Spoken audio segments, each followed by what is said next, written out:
Let's start question number 1 from exercise 4.3. Find the nature of the roots of the following quadratic equation if the real root exists. Find them. हमें यहाँ जो ये quadric equation दी गई है इसके हमें nature roots निकालने हैं। बट इसमें क्या है, सबसे पहले इसके लिए पता है क्या है, जो बेसिक कंसेप्ट होता है नेचर रूट्स का वो हमें आइडेंटिफिकेशन होना चाहिए, आइडेंटिफाई होना चाहिए कि हमें इसके जो रियल रूट्स कब होते हैं, रियल एंड इक्वल रूट्स कब होते हैं, नेगेटिव सेंस में क्या होता है, डिफरेंट जो पॉजिटिव सेंटेंस होती है उसमें क्या होता है। तो उसके लिए हम सबसे पहले एक बेसिक सी चीज़ सीखेंगे। उसके लिए हमें करना क्या है, इसके लिए 3 सिचुएशन होती हैं, 1, 2 एंड 3। जो फर्स्ट सिचुएशन होती है उसमें क्या होते हैं, अगर d इज इक्वल होता है, d बराबर नहीं यानी कि बड़ा होता है 0 से, यानी कि पॉजिटिव सेंस होती है d की, जो d के हम रियल रूट्स निकालते हैं उसमें अगर d की वैल्यू पॉजिटिव निकलती है तो उसमें क्या होता है, पॉजिटिव अगर यहाँ हम सेंस लेके चलेंगे तो उसमें रियल एंड डिफरेंट रूट होते हैं। अगर d की हम जो वैल्यू फाइंड आउट्स करते हैं तो उसके लिए क्या होगा, रियल एंड डिफरेंट रूट। अगर हमें रियल एंड डिफरेंट रूट मिलते हैं तो उससे क्या होगा कि d बड़ा होगा 0 से। अब नेक्स्ट स्टेप होगा हमारा, इफ़ d इज इक्वल होगा 0 के, अगर हम जो वैल्यू फाइंड आउट्स करते हैं वो अगर d इज इक्वल 0 के होगा तो उसमें क्या होगा, रियल एंड इक्वल रूट होंगे। उसके लिए क्या पॉसिबल होगा, रियल एंड इक्वल रूट होंगे हमारे लिए। तो ये सेकंड सिचुएशन थी। एंड नेक्स्ट स्टेप है थर्ड में क्या होता है, अगर d छोटा है 0 से यानी कि d की वैल्यू नेगेटिव सेंस में आती है, 0 में नेगेटिव, तो उसके लिए क्या होगा, नो रियल रूट्स। तो हमारी कंडीशन क्या होगी, नो रियल रूट्स। तो ये 3 सिचुएशन होती हैं जो हम क्वाड्रिक इक्वेशन के रूट फाइंड आउट करते हैं, नेचर ऑफ रूट्स निकालते हैं। उसके लिए जो सिंपली क्वाड्रेटिक इक्वेशन होती है उसमें जो हम उसके फैक्टराइजेशन करके जो निकालते हैं वो मेथड हमें इसमें यूज़ नहीं करना, हमें इसमें इक्वल रूट और नेगेटिव डिफरेंट रियल रूट वाला मेथड यूज़ करना है। तो उसके लिए चलते हैं, जैसे कि फर्स्ट क्वेश्चन देखते हैं। हमें गिवन क्या है कि 2x की 2 माइनस 3x प्लस 5, हमें इसके nature of roots find out करने हैं। अगर हम देखते हैं कि इसमें जो d है उसकी क्या वैल्यू निकलती है, और उसके अगर हम ये d निकाल लेते हैं, अगर इसके हमारे पास रियल एंड डिफरेंट या इक्वल रूट निकलते हैं तो उसके लिए फिर हम एक दूसरा फॉर्मूला लगाते हैं। वो d कैसे निकालते हैं, minus b plus minus B square minus 4ac, और इसको अंडर रूट कर देते हैं बाई में 2a। तो ये फॉर्मूला हम उसमें रियल रूट्स निकालने के लिए यूज़ करते हैं। If the values of positive and real and equal roots, तो इनमें हम ये यूज़ करते हैं। बट अगर किसी की नेगेटिव वैल्यू होती है तो उसमें ये हम यूज़ नहीं करते हैं, क्योंकि वो नो रियल रूट होते हैं, यानी कि हम उसको डिफाइन ही नहीं कर सकते, उसको हम आगे सॉल्यूशन ही नहीं दे सकते उस स्टेटमेंट को।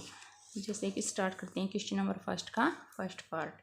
ये हमारे पास गिवन है तो इसमें से हम लिख लेते हैं कि हमारे पास इसमें a क्या है, 2, जो कोफिशिएंट ऑफ x स्क्वायर होता है वो हमारे पास a होता है, and b is equal -3 and c is equal 5। इस तरह से हम इनको नेमिंग दे देते हैं। अब हम क्या निकालेंगे, d इज इक्वल निकालने का फॉर्मूला होता है b square minus 4ac, and d is equal b square हमारे पास क्या है, -3 का स्क्वायर इंटू 4 इंटू a है हमारे पास 2 एंड c है 5। तो d इज इक्वल होगा -3 का स्क्वायर है 9 होता है, -4 2 जा 8 5 जा 40, d इज इक्वल -31। तो हमारे पास क्या आई है, d की जो वैल्यू है वो नेगेटिव आई है 31। तो हम क्या लिख सकते हैं, जो d इज इक्वल -31 यानी कि नेगेटिव वैल्यू आई है, इसलिए देयरफॉर हमारा पास जो है इसके नो रियल रूट होंगे, नो रियल रूट्स, यानी कि नेक्स्ट स्टेप में हम इसको डिफाइन नहीं कर सकते। तो ये था हमारा फर्स्ट पार्ट। अब नेक्स्ट मूव ऑन करते हैं हमें सेकंड पार्ट की तरफ। सेकंड पार्ट में हमें क्या गिवन है वो हम यहाँ लिख लेते हैं। सेकंड पार्ट्स में हमें गिवन है कि 3x square -4√3x + 4 is equal 0 के हमें nature of roots find out करने हैं। तो सेम पैटर्न हम इसमें वही यूज़ करेंगे कि a इज इक्वल होगा 3, b इज इक्वल हुआ -4√3 and c is equal 4। Now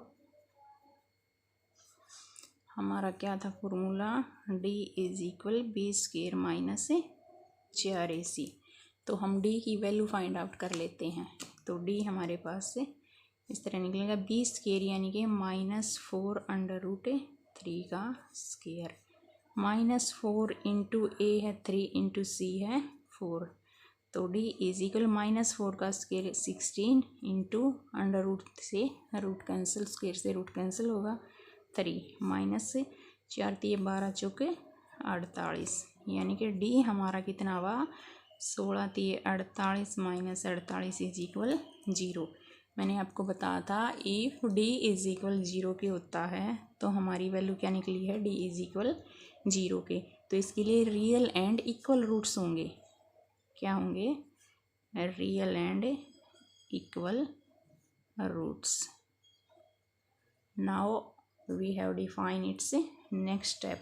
अब हम इसे आगे भी डिफाइन कर सकते हैं, क्योंकि अगर हमारे पास नो रियल रूट होता है तो हम उसको नेक्स्ट डिफाइन नहीं कर सकते, बट हम अब इसको आगे डिफाइन कर सकते हैं। तो वो हम कैसे करेंगे, आगे फॉर्मूला हमें डिस्क्रिमिनेंट का लगाना है। तो वो कैसे लगाएंगे हम नेक्स्ट पेज ले लेते हैं। तो हमारे पास कितना आया हुआ था, वो d इज इक्वल 0। तो नेक्स्ट फॉर्मूला हमारे पास वो क्या होगा, -b + -b²। यहाँ b² - 4ac का मतलब क्या होता है कि जो हमने b² - 4ac सोल्व किया यानी कि d की जो वैल्यू हमने फाइंड आउट की है। तो इतना लंबा हमें लिखने की ज़रूरत नहीं है, हम शॉर्टकट में इसको लिख सकते हैं -b + -√d/2a। नेक्स्ट क्या हुआ, -b हमारे पास देखिए क्या था, -4√3 प्लस -d हमारा कितना आया है 0। तो √0 एंड 2 इंटू a है हमारे पास 3। अब हम इसको नेक्स्ट स्टेप देंगे, -4√3 प्लस 0, इसको हम लिख सकते हैं 2। तो अगर किसी भी चीज़ में हम 0 ऐड करते हैं वो सेम होता है, यानी कि 4√3।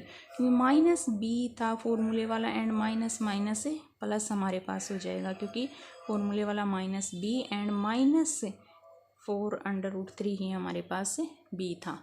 तो यहाँ हमारे पास क्या हुआ 4√3/6 यानी कि 2 2 जा 4 2 3 जा 6, यानी कि x की वैल्यू हमारे पास क्या हो गई 2√3/3। It is the answer of second part.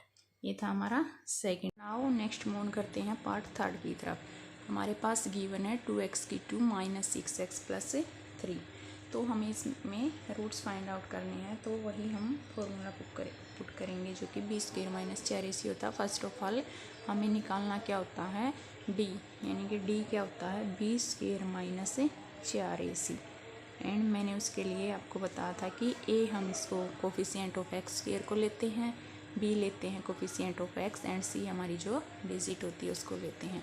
तो अब हम निकालते हैं d, b² यानी कि -6 का स्क्वायर एंड -4 इंटू a है हमारे पास 2 एंड 3 है c।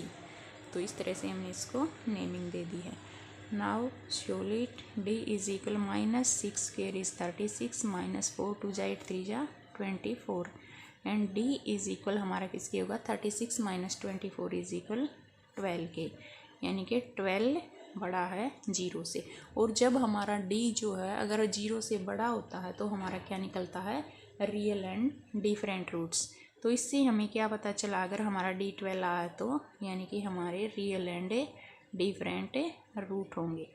अगर डिफरेंट एंड रियल रूट हैं हमारे तो उसके लिए हम आगे इसको सॉल्यूशन देंगे, क्योंकि इन्होंने पूछा था यदि इन चीज़ों का रियल एंड डिफरेंट मूलों का अस्तित्व है तो नेक्स्ट फाइंड देम, उन्हें आगे भी हमें फाइंड करना है।